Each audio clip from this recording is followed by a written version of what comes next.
Yung biglang pagsulpot ni Gutesa at itong pag-amin ni Saldico, iisa lamang ang target. And nataon, itong kay Saldico talagang itinaon sa 3 days rally ng INC. Napakaganda ng timing, di ba? Na ang target talaga is si Romualdez at si PBBM, which is puro kuda. Madaling mag-drop name. Napakadali pong mag-drop name. Ang kailangan namin ay ebidensya. Nagpakita man si Gutesa, pero salaysay pa lang po yung kanyang sinabi, wala pa ring ebidensyang nilalabas. Ganon din naman kay Saldico. Kuda pa lang naman ang kanyang inilabas, wala pa siyang ebidensya, kundi litrato lang po ng maleta. Hindi nga natin alam kung ano yung nasa loob. Kailangan namin ng mga resibo. Kaduda-duda yung kanyang paglabas, di ba? Dahil nga dito sa 3 days na rally ng INC na siguro nga tama na pinangakuan ito na kapag napababa si BBBM, maa-absuelto siya. Kasi kung papansin nyo sa video niya, wala siyang inamin na siya may kinuha siyang pera. Not like kagaya kay Bernardo na umamin na may natanggap sila na 15% sa kanila, di ba? At sa doon nga po dahil gusto niyang maging state witness is talagang binalik niya po at magbabalik pa siya ng yung mga commission ba na nakuha niya. Pero ito kasi kay Saldico, walang pag-amin. At saka pautik-utik po, installment yung kayang statement at the same time, hindi po siya naka-under oath. So, pwede pa bago-bago. Kumbaga, manggugulo na lang ito para galitin po ang mga Pilipino. Kaya kung hindi matatalino ang mga Pilipino, mabubudol ka talaga. Kung hindi sila nag-a-analyze, logic, pagsamahin po natin yung common sense natin and logic sa sinasabi ni Saldico, no, may maiintindihan po natin. Dahil dun sa mga pinakita niyang maleta, unang-una 2024 po 'yon. So paano nangyari 'yon? Nag-start po ang ang pag-aayos, pagsasaayos ng budget is November 2024. Yung mga sinabi niya January 2024. So nasa dulo po yung yung budget ng 2025, nasa dulo ng 2024, November. Tapos sasabihin mo, January, may March, 'di ba? May July. So, malayo. Hindi magkakatugma.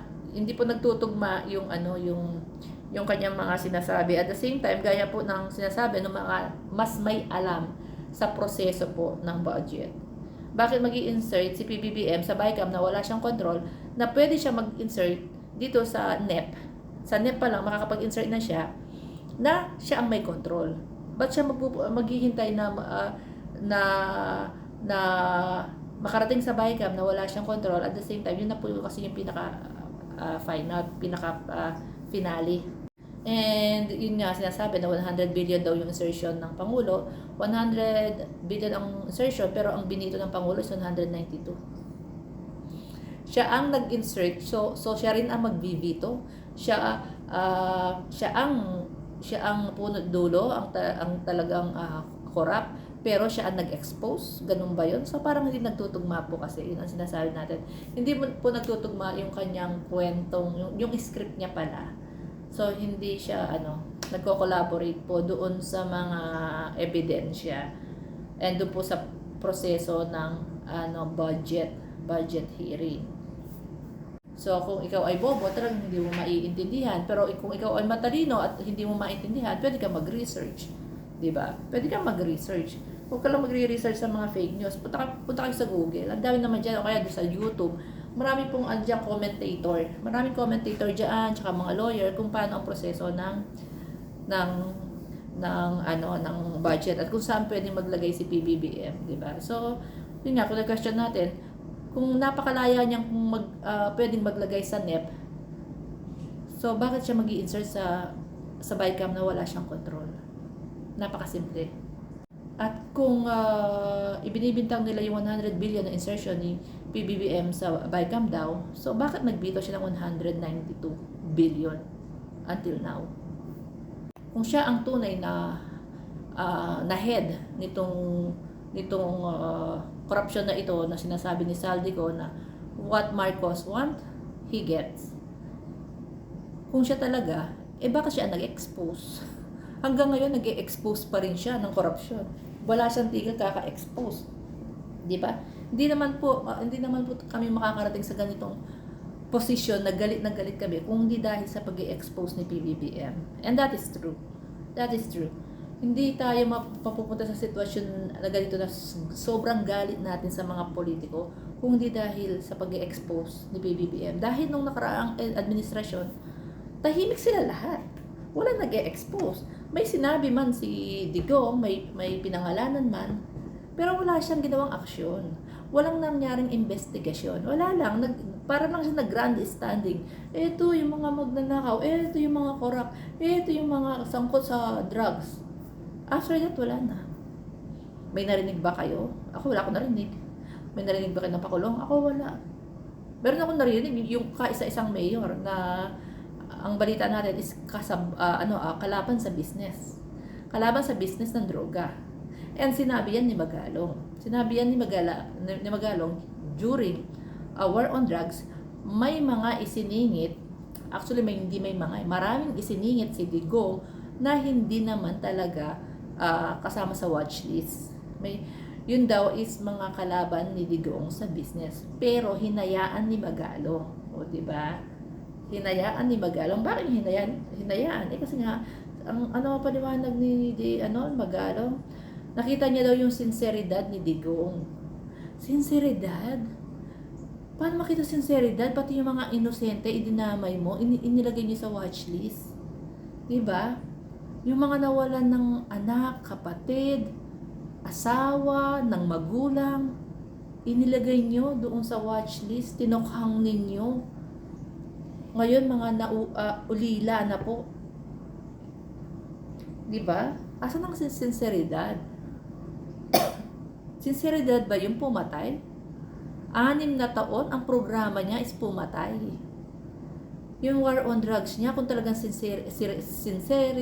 may sinseridad siya, masusugpo niya, pero hindi. Sabi niya, 6 months.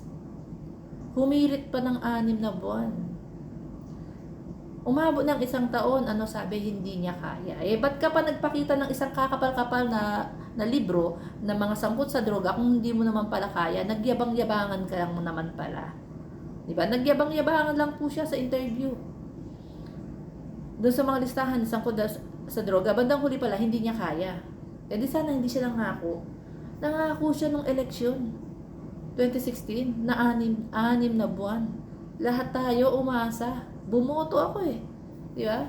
Binoto natin Nabudol tayo, di ba? Nabudol tayo. Ito, biglang sumulpot from Davao, nagyabang.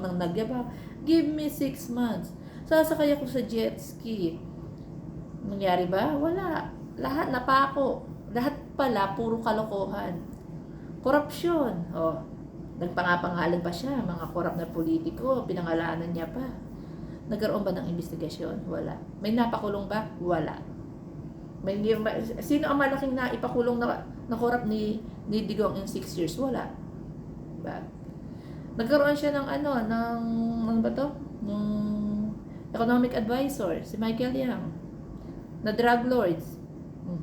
Umunlad ba, gumanda ba ang pasilidad natin sa Metro? Kahit sa Metro Manila na lang Hindi man lang tayo nagaya sa Hong Kong, saan pa ba? Sa Thailand, sa Malaysia, sa Macau. Meron siyang economic advisor. Pero parang walang nangyari sa Metro Manila pa lang. Wala nangyari. Di ba nga ang hirap sumakay sa metro, sa LRT? Ang haba ng pila mula dito hanggang doon. Ay kahaba po, ilang kilometro ang haba ng pila. Late na po yung mga nagtatrabaho. Visit na. Di ba? Economic advisor, di ba dapat mapaunlad mo yung ekonomiya? Pero bumagsak, ang pangit. Ni Marimar. Yan, nabudol talaga. Budol na budol. Budol na budol po tayo.